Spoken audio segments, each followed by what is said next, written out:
Get them all framed up. Good. Welcome to DYW News.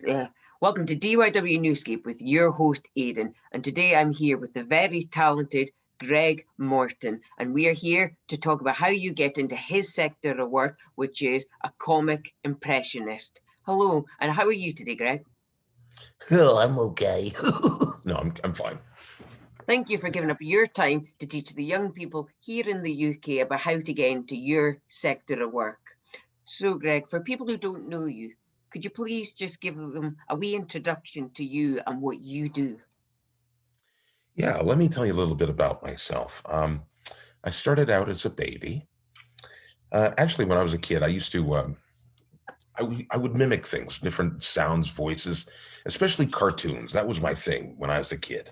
Leave, play, think for the flower. Hey, Fred, Like, wow, Scoob. Yeah. Jetson, you're fired. Exit. Stage left, right even. I was really into cartoons, just super into them. But I was more of an artist. I was a drawer, I would draw cartoons. And I thought, wow, I never knew you could make a living at it, but apparently you can.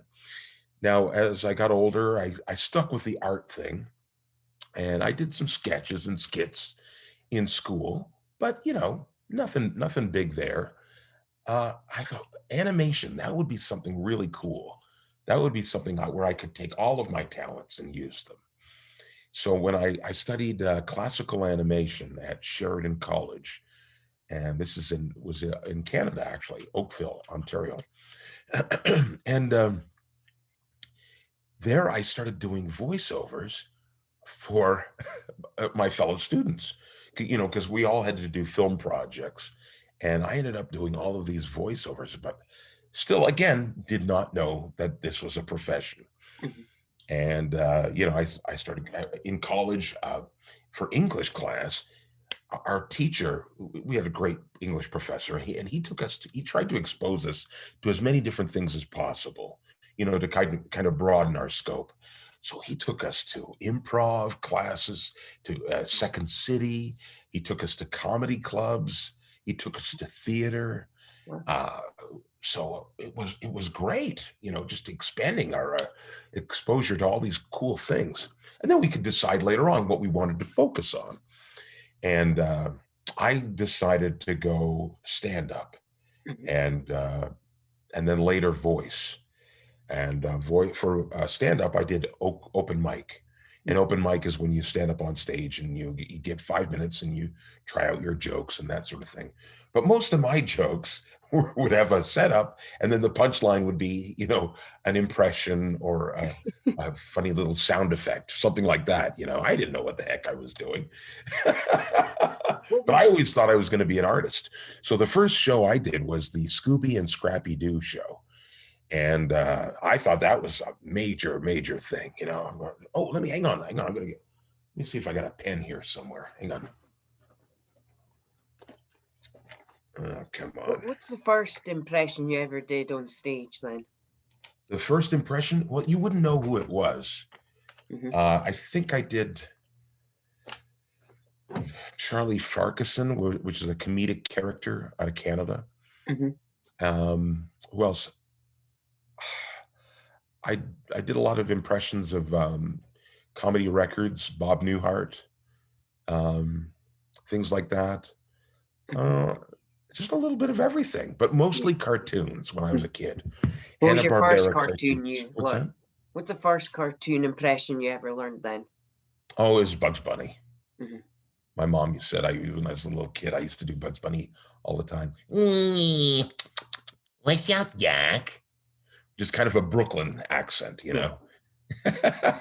kind of high pitched, very nasal. And the placement when you're doing impressions is kind of like singing, and you find out where the placement of the voice is, and then you take it down, And then maybe you have to mix it up a little bit, throw it in the throat, and then maybe you put a little accent on it. If you have to, then you can put it whatever region you want to, and then you can pitch it up higher. Or then you can make a little baby voice, and it can be really nice, and this little baby is talking talking to you right now.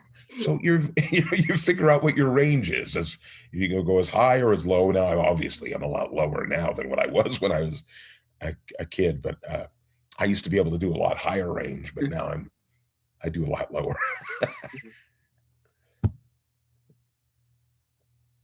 So, what was your experience on AGT like?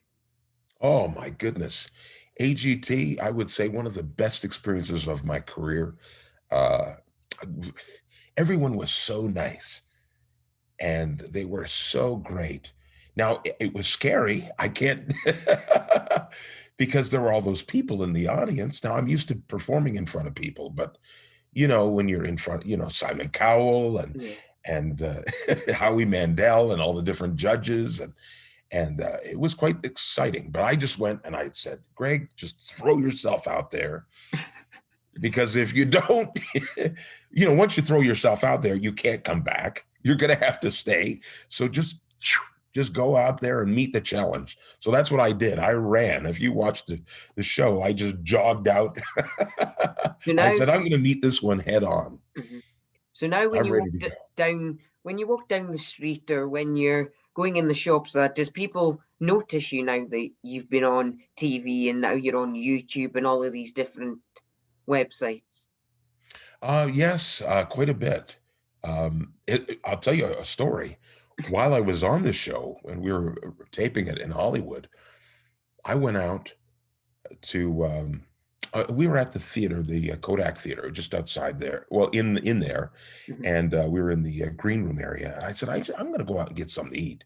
Is there a place to get a sandwich or something? They go, yeah. You just go outside and it's right around the corner. There's anything you want there. So I said, okay. So I come up the elevator. I walk outside onto Hollywood Boulevard. I go, hey, there's that guy from America's Got Talent. Well, I'm taking pictures and selfies. Half an hour later, I'm still signing autographs and taking selfies, and I had no sandwich. So I walked right back inside, and I went. They said, "Did you get your sandwich?" I go, "No, I did. I got mobbed. I didn't even get anything to eat." They said, "Well, let's order you something. We'll order you something, and then you can eat it inside here," which was a good thing because I wouldn't have eaten the whole day. What was the response like after you did Howie Mandel's character then? When I did, what about that? When you voiced on AGT Howie Mandel's character, what was the response like from that? From that? Everybody thought that was cool. They thought, wow, that was so great when you did Howie's character, Bobby. Hi, my name is Bobby.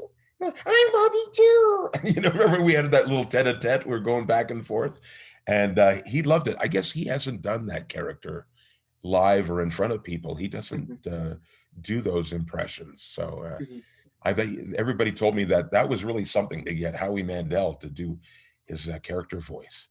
And he just loved it. And how do you choose which voices to use in which order? Well, that's really difficult to explain. Yes. It's kind of like writing a song.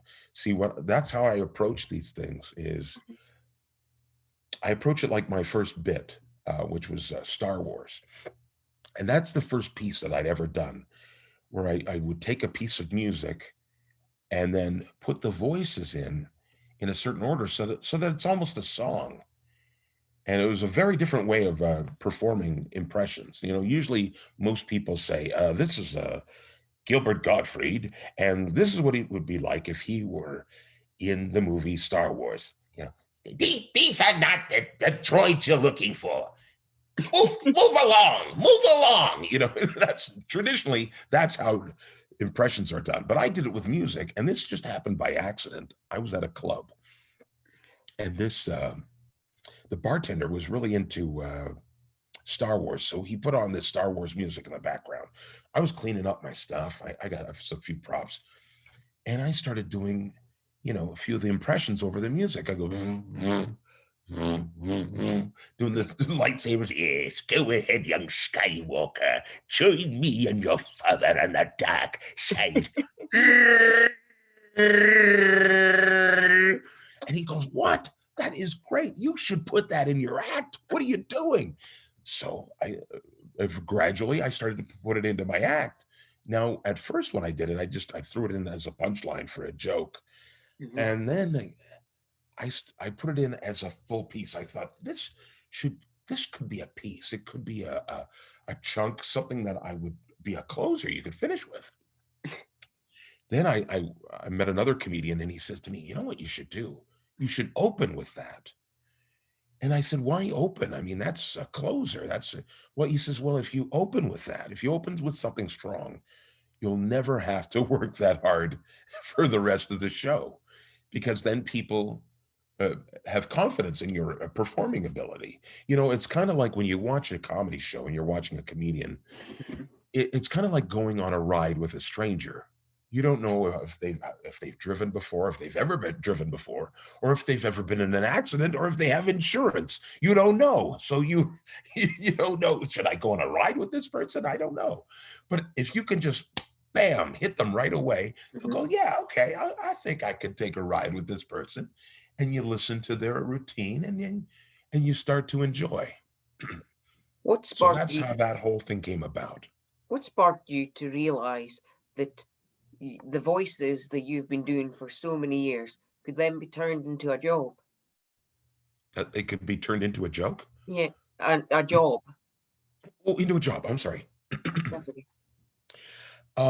Well, I didn't really. That was another accident.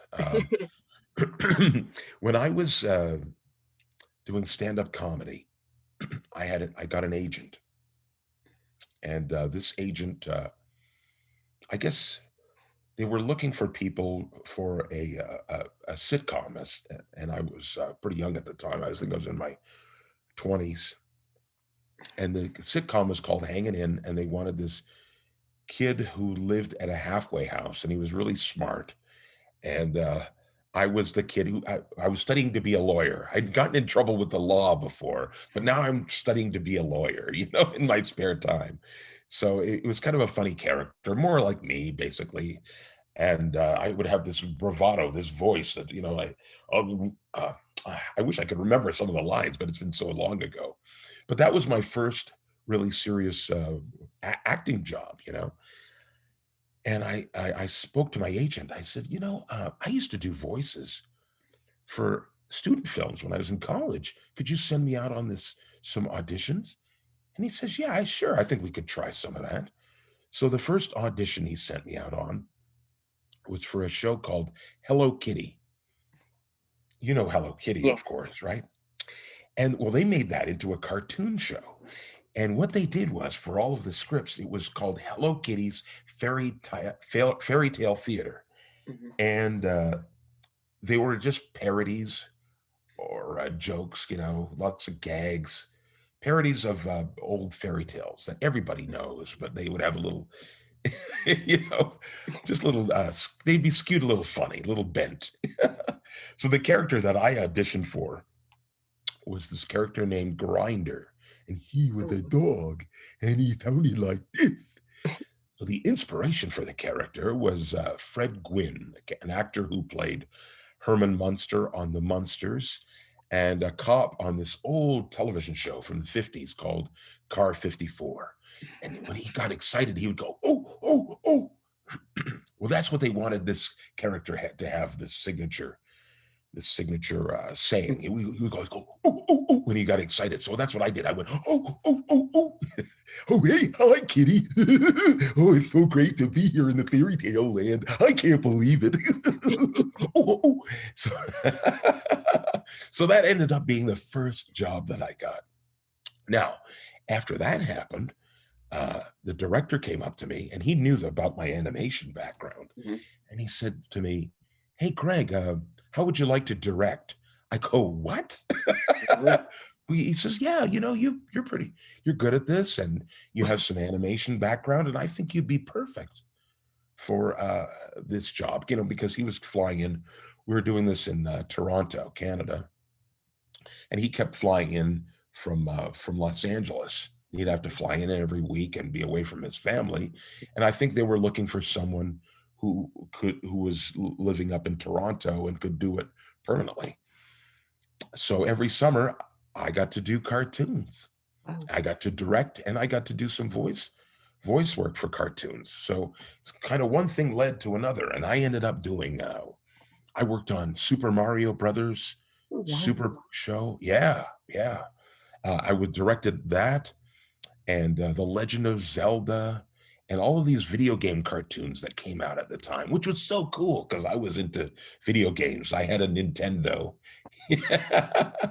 And so I got to direct these shows. And then the next big show I worked on was Cops, fighting crime in a future time. Cops, and they had robots and detectives. And oh, it was such a super show to be on. And then after that, we went, ended up doing 20 to 25 different cartoon shows, including Hammerman with MC Hammer.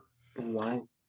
Yeah, I never did get to meet MC Hammer, unfortunately, but I got to work on it. Wow. And what else? Captain N, the Game Master, which was, Captain Nintendo.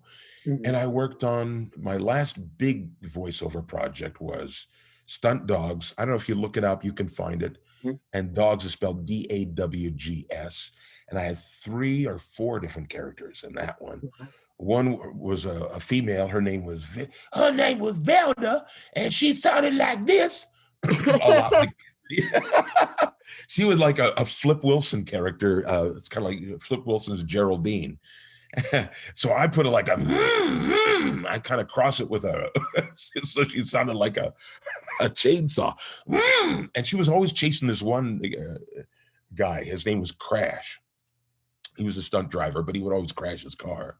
And he sounded a bit like this. He sounded a bit like an Eddie Murphy. You know what I'm saying? He's a guy like that. But she would get all crazy about Crash. She'd go, Crash, my man.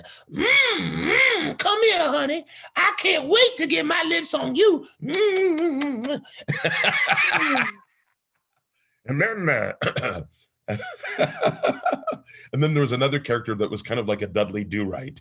And his voice was up in here. Yes. So sometimes I had to flip back and forth and play these characters against themselves. Their names would be right under each other, and I would have to switch from one. Crash, come here. No, Velda, you got to stop getting so excited. What are you doing? No, I know what I'm doing, baby. I'm chasing you. No, stop it. We're going to crash. Don't do that. So I'd have to flip back and forth. Then there was another show I worked on, which was called Police Academy, the cartoon. I was so lucky to get that. Wow, what a great show that was. So many episodes. I can't remember total how many. I know the show played in the UK because I saw it one time when I was in London, and I said to my wife, Deb, look at this. They've got the Police Academy on VHS, and you couldn't even get the cartoons in Canada. And I really wanted to get a copy of it, because I just had it recorded. So I was so excited to do that. I did Michael Winslow's character. And if you know Michael Winslow, he's the actor that played Marvell Jones. That was his character. Wow. And he's the one who did all the sound effects in the movie. Remember that guy, the sound effects guy? Yes. Yeah. So I had to do a sound of every episode, or a car starting,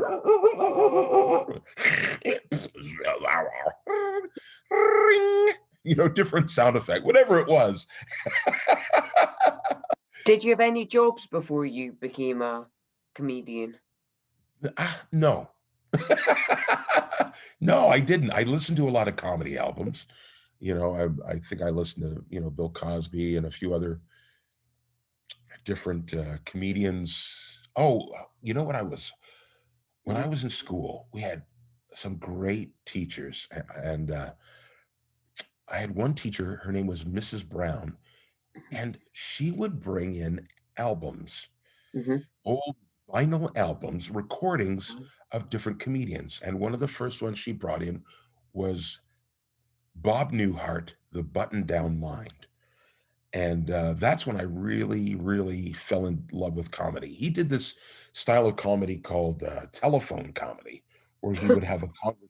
Yeah, he would have a conversation with himself, and you could imagine what the other person was saying by what he was saying. He would lay out a different, a scenario, and then he would act it out.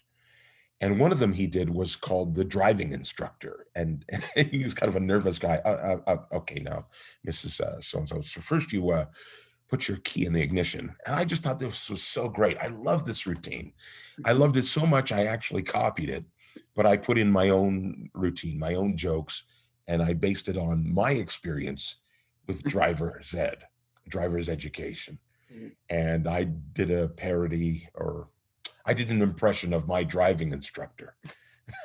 My driving instructor was a very high-strung woman, and she would yell at you if you made a mistake, which made people even more nervous. I remember one time we're driving along, and she says, "Okay, now we're coming up to the railway tracks.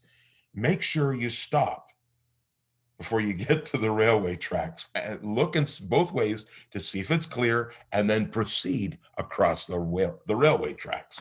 So this young girl, she's driving, I'm in the back seat.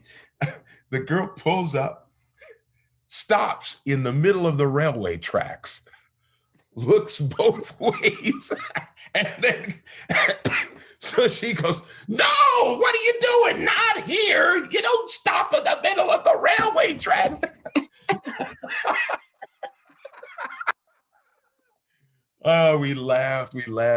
Oh, of course, we wouldn't have been laughing if there was a train coming, but but we laughed. Oh. So is there any skills and qualities that you would say that you would need to become a comedic impressionist? Oh, well, obviously your voice.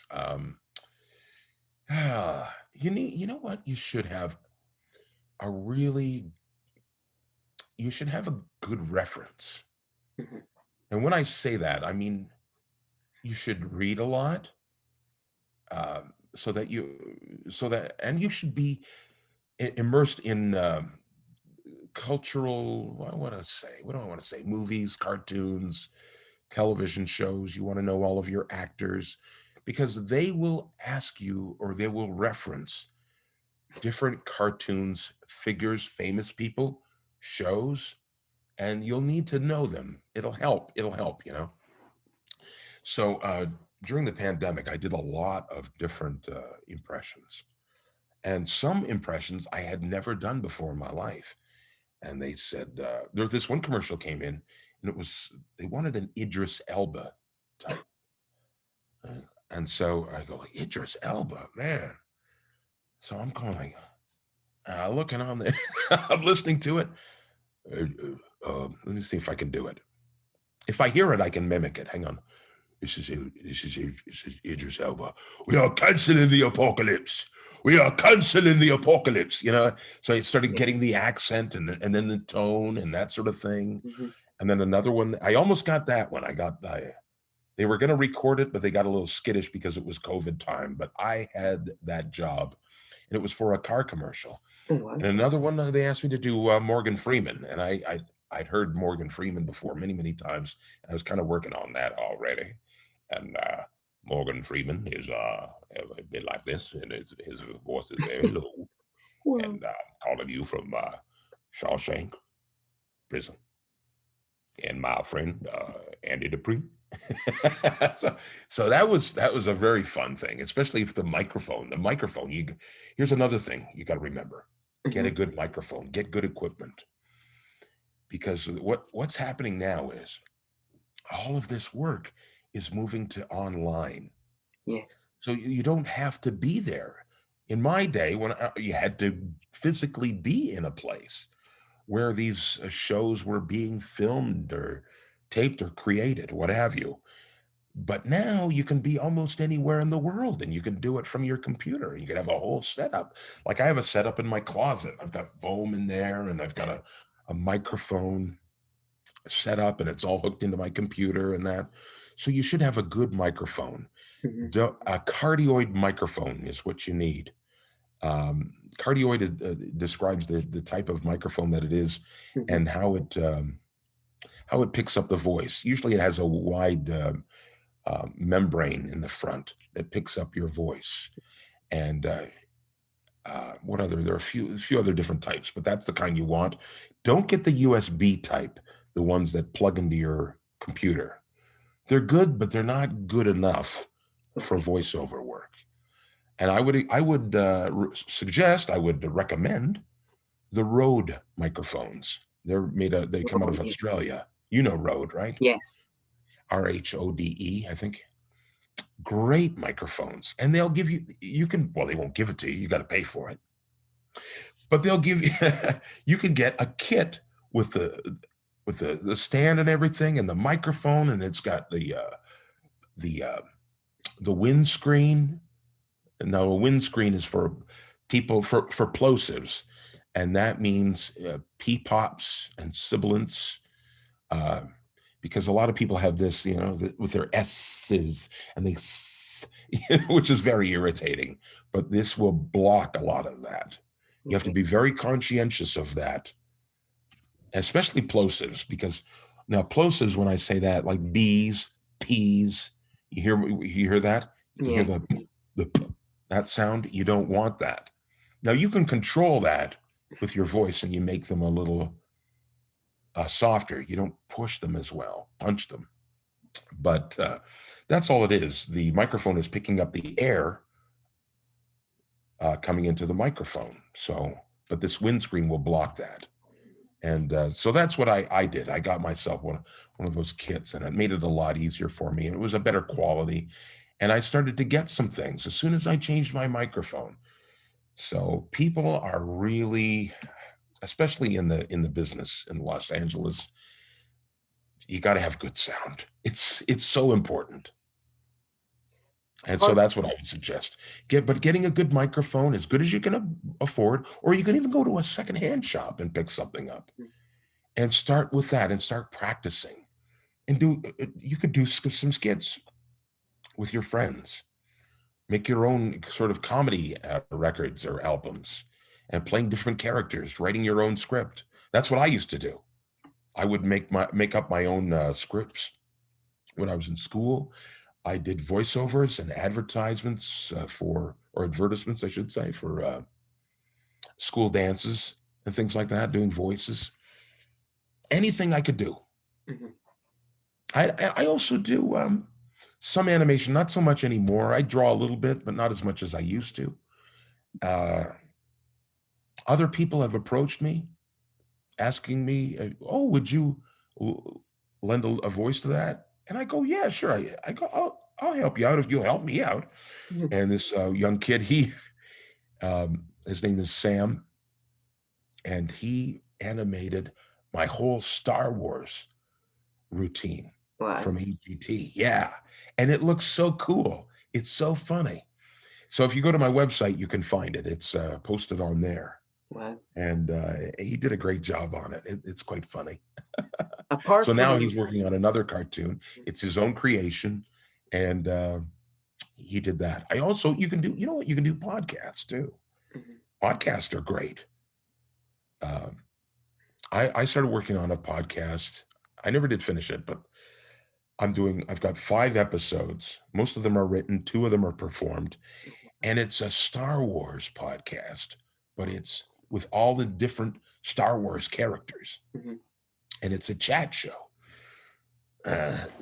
So this guy is kind of like a Howard Stern, Rush Limbaugh type character, very bombastic and this is Grimo.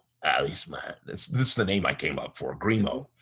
Which, a fun fact, if you want to Star Wars your name, I think you take the first 2 letters of your name and then first 3 letters of your name and combine it with the first 2 letters of your last name.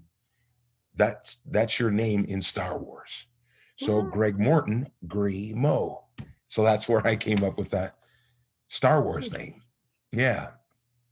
And of course, I had my first interview, and it was with with Darth Vader, and then I'd made up commercials and commercials for blue milk.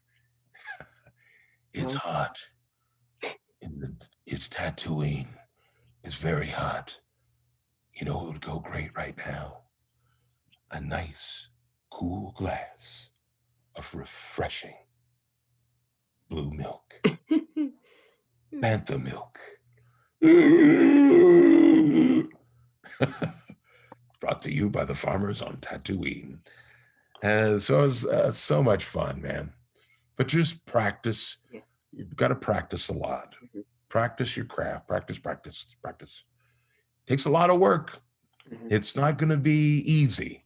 Let me tell you. What's the number one tip you give to anyone that is at home just now, wanting to get into this sector?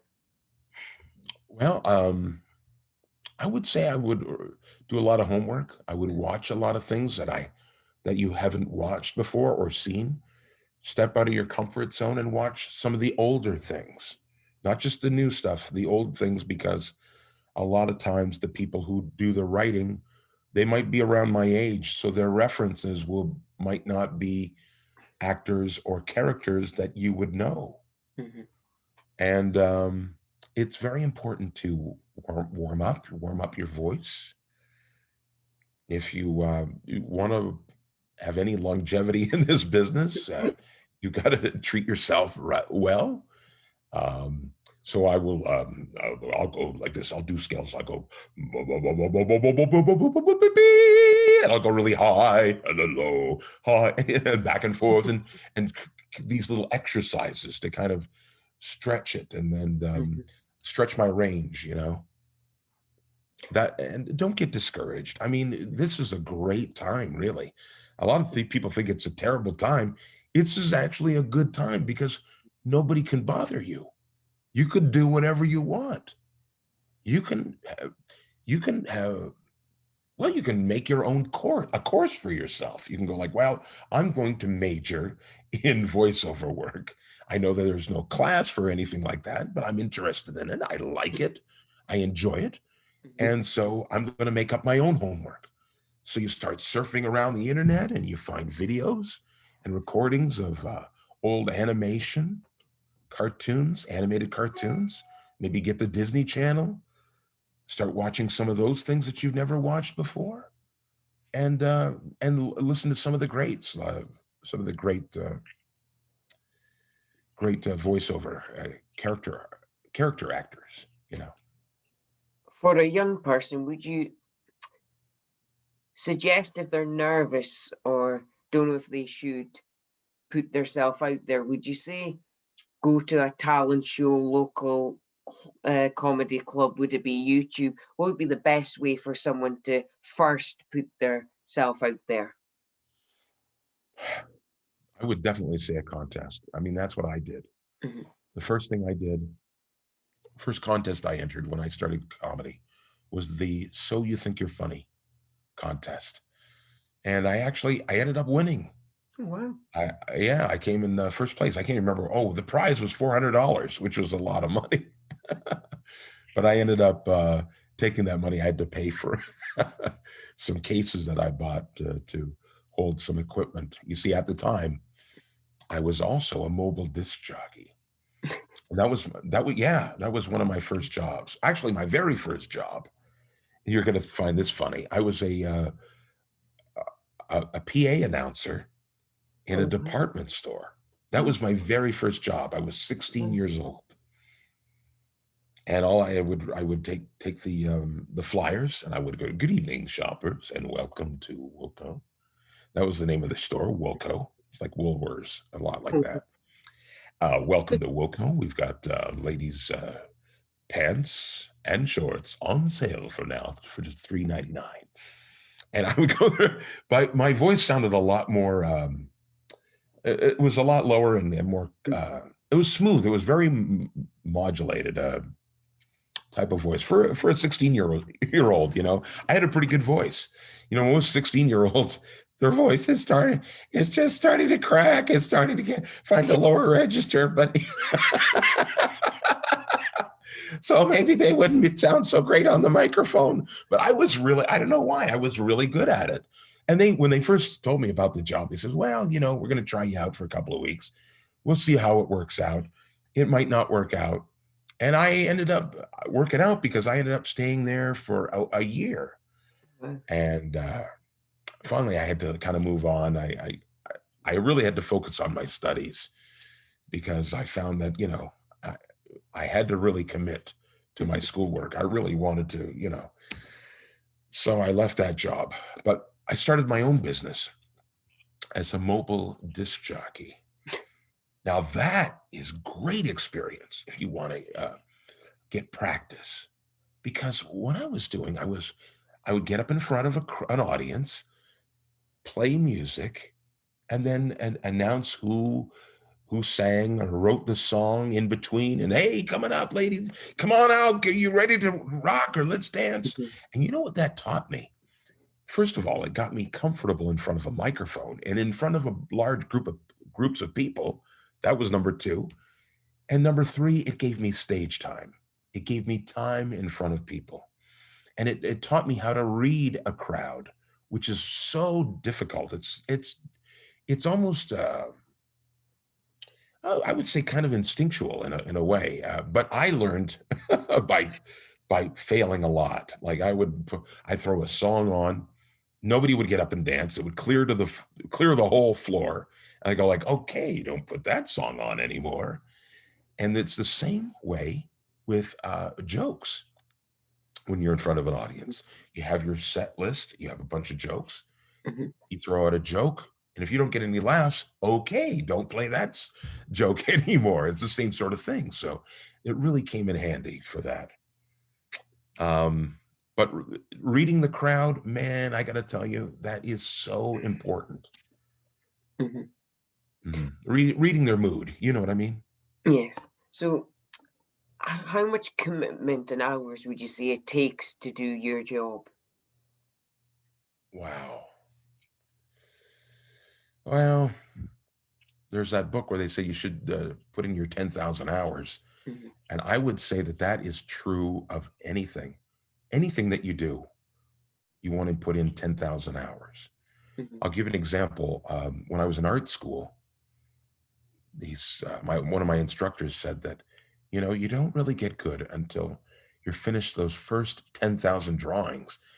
And we're going like 10,000 drawings? What is he talking about? That's because that seems like forever, right? That's a long time. That's a lot of drawings. But what's funny about it, if you draw every day and you do it all the time, you will notice a difference. You will notice the improvement. I'll give you an example. I wasn't good at gestures. Now, gestures in figure drawing, the model will be up on stage or whatever. And your thing is, you've got 2 to 3 minutes to get out your sketch pad, scribble down the head, the body, the lines through the body, that sort of thing. And basically that's like a rough draft for your final drawing. But now the quicker you can work, the better your final drawing will be. Basically, it's looking at your subject and assessing it. And I thought, well, that's my weakness. So I'm going to tackle that. So they said, what do you want to do for your project? I said, well, this year I want to be better at gesture drawing. And it was great. So every time there was a figure drawing class, I would go to it, even if it wasn't my class. Go in there, show up, first 10 minutes of the class, gesture drawing. Keep going, keep going. Some people said, I can't draw hands. I want to learn how to draw hands better. And so for a whole semester, they worked on learning to draw hands. Wow. Yeah. So that's what you do. You break it down and you make it into a project. Pardon me. Let me get a water here. You make it into a project for yourself. And that's why I say that the pandemic is such a great time, because you've got all this free time. So you can tackle whatever group you want. I mean, especially if you don't have that much schoolwork. I know some people are young people, or maybe they have some online classes due to the COVID. I don't know how it works exactly. Do you know what's going on? We're in the UK. We're back to school, and we're currently doing assessments. Oh, good. But for the younger year groups, they don't have assessments. They've got slightly less work. So it just depends the year groups. I gotcha. Yeah. Well, that's what you do, my friend. Yeah. So are you working on any new projects just now?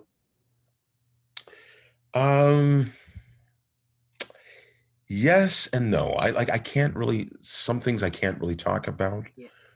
I did have something come in. It was for a reality show program, but I can't really talk about it.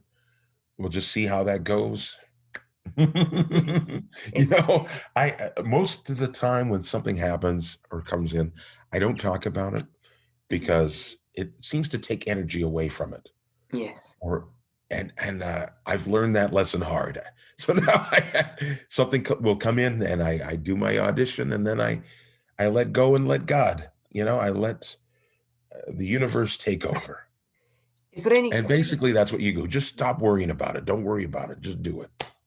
Is there any quote that you live by before going to do a performance or a piece of work? That's a good question. Quotes that I live by? Well, I know for auditions, I have my own quotes. Yeah. And one of them is set it and forget it.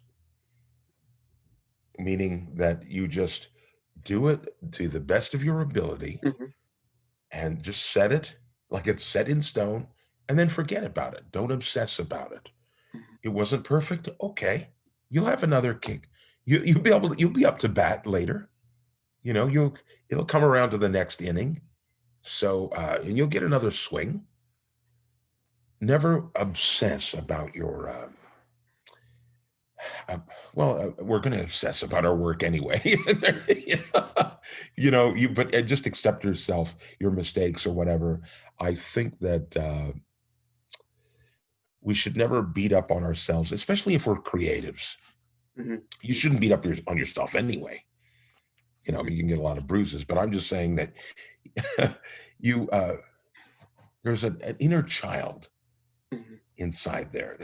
Who's very delicate. That's who I like to refer to, my inner child. My creative side is my inner child. And I like to treat that child very nicely. I don't take him out very often and show him to people all the time. I just keep it to myself. When I'm ready to bring him out, I will bring him out, but not all the time. I'm very protective because, you get wounded. People say things. And they might not know, they don't get it. So a lot of times when people will say things to you that might be negative, well, they're only coming at you from their own experience. So it's not about you a lot of times. It's about them. Okay. So they'll go like, oh, you want to get into voice work? How are you going to do that? Meaning, how could I do that? Not how could you do that? Of course you could do that if you wanted to. You just say, I want to do this. And the universe will show you the way. You'll find that if you pay attention. What's that? Who's your number one inspiration? My number one inspiration? I have a lot of different inspirations. People who've inspired me. But I had a number of teachers that were very good. An English teacher, Mrs. Saint Laurent, and she taught me the value of saying no. When you're young and people ask you to do things all the time, and you go yes, because you don't want to hurt their feelings by saying no. You ever get in one of those situations? Yes. And then you go, yes, I'll do that. And then you look at your schedule and you got 50 things to do on one day. You go like, how am I going to do all this? And then you get all stressed out. So learning the value of no, that was one of the most important life lessons that I was taught in high school. So She was a big mentor. In fact, most of my teachers were mentors for me. Isn't that interesting? Yes. Big influences, huge. And then comedy-wise, I watched a lot of Eddie Murphy. I love Woody Allen and Steve Martin for their writing. I love their Yes. writing. Um, who else do I like? And performance, I love. Uh, let's see, Robin Williams. Oh, wow. Yeah. Yeah, because he's so manic. Oh, and I love Jim Carrey. I love Jerry Lewis. When I was a kid, big Jerry Lewis fan. Can you do any of their voices then from any of their films? Okay, well, let's see. The Mask, Jim Carrey. Hang on.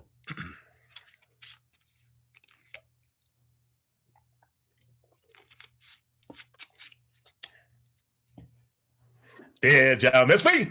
I guess not.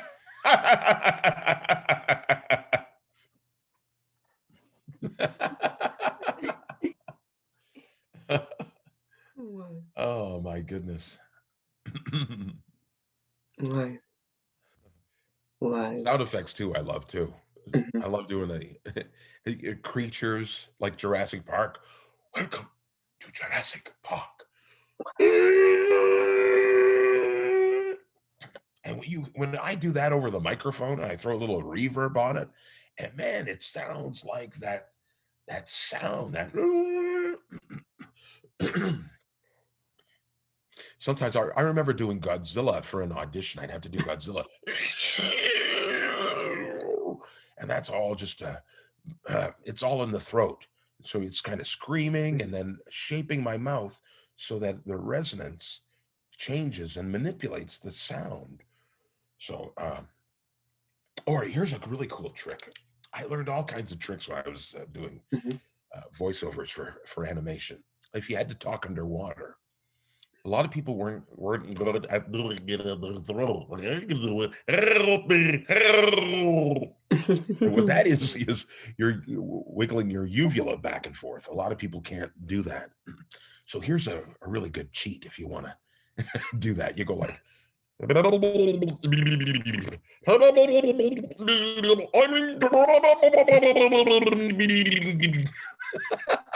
it sounds like you're underwater. So that's a fun little trick to do. Like a lot of the younger stars, the young actors, they could not do it in their throat. So the director taught them that little trick, which I thought was just a great little trick. That's one trick I remember. What has helped you throughout the lockdown? Oh, wow. I'll tell you what has helped me a lot is having projects. Yes. I don't care what it is. You just got to make a project for yourself. You got to do something. You have to have a purpose. You've got to have a routine. That's why all of us are having such a difficult time, because our routine has been taken away from us. And I found as soon as I had that, I didn't get down. I didn't get depressed. Otherwise, it was always every day. Oh, why is this happening? Oh, when is this going to be over? I can't wait till this is over. Oh, it's hell and oh, it's terrible. It doesn't have to be. It doesn't have to be that way. You know what's funny? Whatever you focus on, you make more of. I don't know why that is, but that's how the universe works. So what was your project then? Stay positive. You have to be positive. What were you gonna say? What was your project then? Oh, my project was the sorry, I'm having a hard COVID brain here. The podcast. Yes. So it kept me writing, it gave me a goal, and it gave me practice with my voiceovers. That was the most important thing. Then a funny thing happened. As I'm working, I'm practicing, all these voice auditions started to come through. So then it got to a point where I had no time to do my own project. I was actually working on real working projects, things that I could get paid for. And I did a commercial during the lockdown.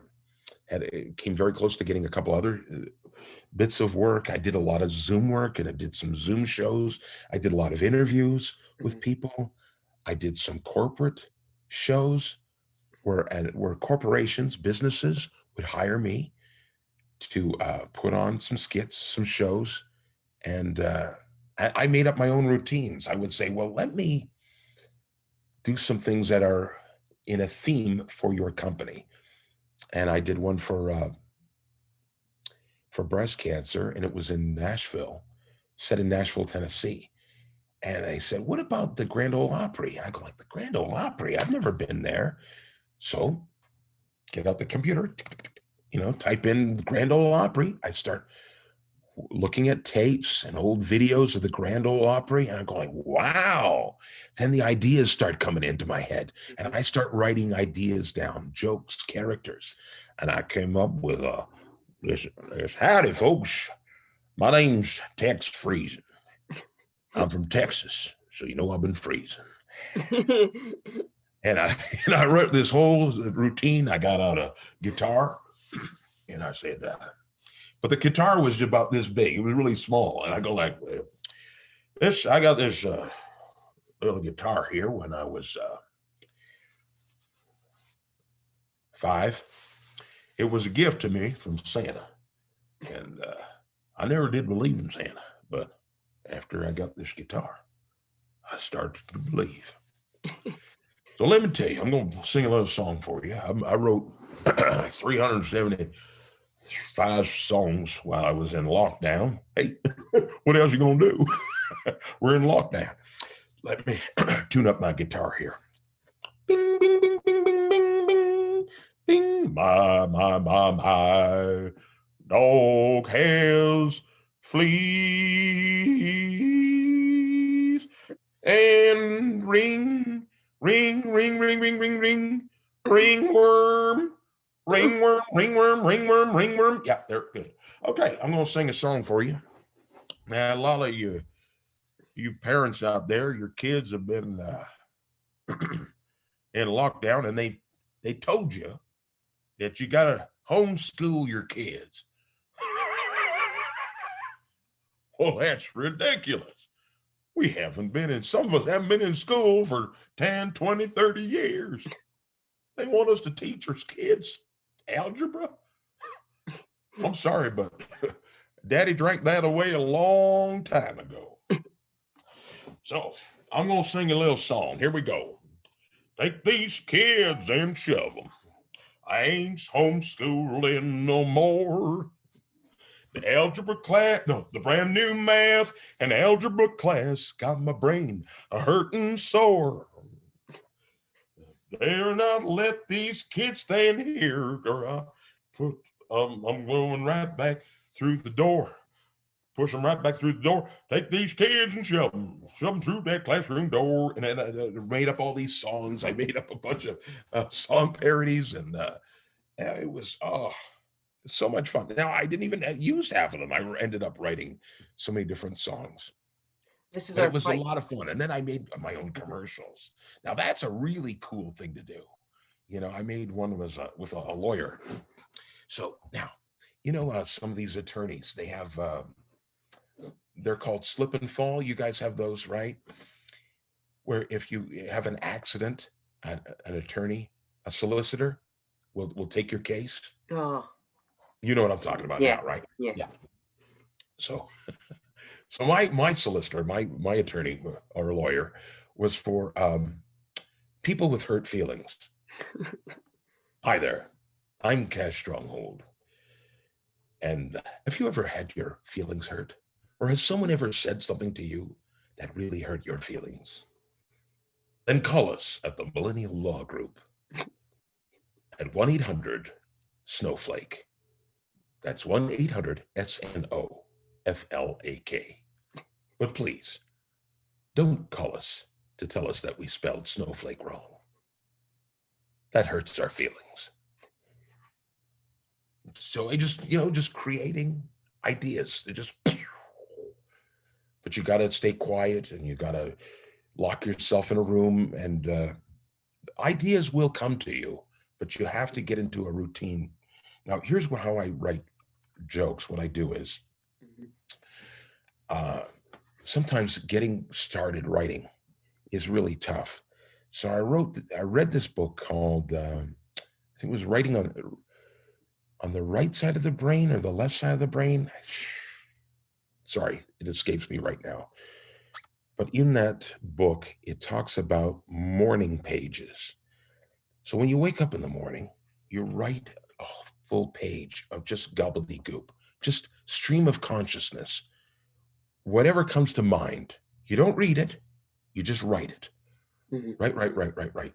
I walked down the street the other day. Oh, I saw a pigeon, and this pigeon turned into a hippopotamus. And then the hippopotamus got 2 flight tickets to Miami Beach, where he sunned himself until finally he won the lottery. And I just keep writing, it's just a stream of gobbledygook, whatever's in my head. And I don't read it. I take it, scrumple it up, put it in the garbage, and then I'm ready to go. And somehow it connects the brain to the hand, and the energy starts to flow, and the energy and the ideas start to come. So if you ever get stuck, if you ever get what do you want to call it, the writer's block, that's what some people call, they get that writer's block. You ever get that, do some morning pages. Man, it helps a lot. What would you say your greatest achievement is in the past year? Getting up? You mean besides getting up out of bed? You mean besides that? Oh, wow.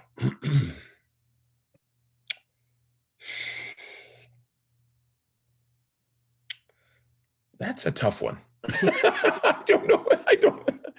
Because I'm not really much of a navel gazer. Okay. I don't like to, I always say to people, try not to get high on your own smell. If you focus on self too much, it can get, it's just not good. You ever have this, here's what I liken it to. It's kind of like climbing Mount Everest. And then you walk halfway up the mountain, you go, wow, look at how high I am. Well, no, you're supposed to do that when you get there. You don't get partway up, take a couple of steps and go like, whoa, look at me. I've really accomplished something. Well, no, you haven't met your goal yet. Your goal is still up here, I will say, though, I did have a show come through earlier this year called Stellar Stand-Ups. And they told me they were putting it together, and they had me with a group of other stand-up comedians. They did that for the month of February, and I ended up on a stand-up comedy special. That just came out of nowhere. So that was great. Ended up having a nice little check come in for that. So, wow. Yeah, I was quite happy, quite surprised. And then I found out that my dry bar special, all of the residuals started coming in from that. And that is doing incredibly well. If you look me up, if you Google my name, Greg Morton, and then dry bar comedy, and you'll see a lot of my clips on there. Wow. And every time people watch those clips, I get a little something, So that's kind of fun, kind of neat. And then I just heard that they're going to take those clips, the audio, and put them on the radio, satellite radio. Wow. Yeah. So I'm really excited. I mean, things are really blossoming and booming, and that's what happens when you just look down and work. Don't look up. Don't look up till you're finished, but just keep working. Just keep working. And then one day you will be able to look up and you go like, wow, I have accomplished a few things. Some things have happened. But that work ethic, that's number one, man. A lot of people, they go like, okay, I did this. Look at how good this is. What do you mean? Well, this is this painting. I did this. Well, yeah, it's green. So what? You just paint in one color? What? Yeah, but look at this. I did this. This is my. You have to put some effort into it. You got to put some work into it, right? I would say that a lot of young people today, they think that success just comes over like that. And no, you got to work, man. You got to work hard. You got to put time in. The ones who do, you never see them. You notice that? Yes. The ones who are always working, they're really quiet, they're working. Mhm. They're going to be the ones that'll be really successful. You just watch. My last question for you before we go is that could you please showcase a few of your voices that young people would know, just so that they get to see you at your best? Oh man. Huh, all right. Let me see. That's a lot of different voices. Let me go through them. Hang on. Warm up.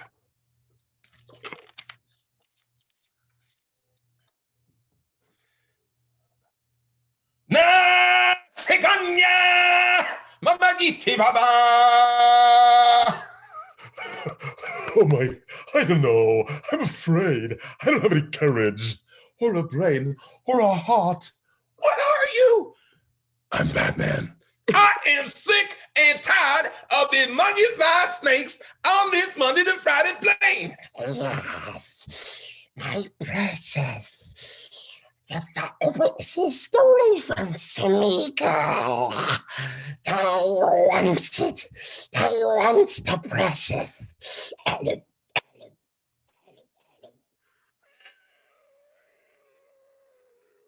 You shall not pass.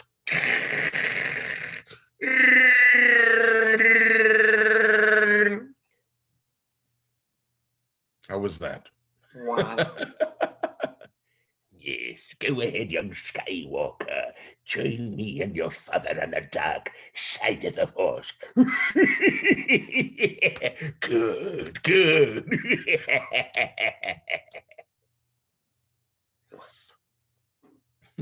I have one last question before we go. Can you do Yogi Bear?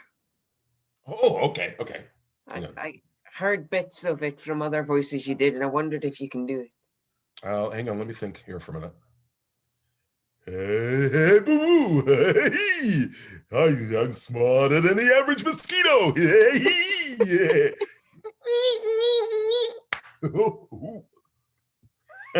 give me a picnic basket. Oh, gee, Yogi, I don't think that's a very good idea. Those voices are very similar. Wow. That's the same voiceover artist. I think he did it. But I love Yogi and I love Snagglepuss too. Exit, stage left, right even. But Mr. Major, sir, you must be mistaken. It wasn't me, I swear. Well, this is all the time we have today on DYW Newsscape with me, your host, Aidan. I just want to give another massive big thank you for Greg Morton for giving up his time to give advice to the Moray young people and to everyone else out there on how to get into his sector of work. You've been watching DYW Newsscape with me, your host, Aidan, on the DYW YouTube channel. Stay safe. Remember, hands, face, space, or facts if you live in Scotland like me. And remember, we will get through this pandemic and we will get out of this soon. That's right. That's Thank right. you.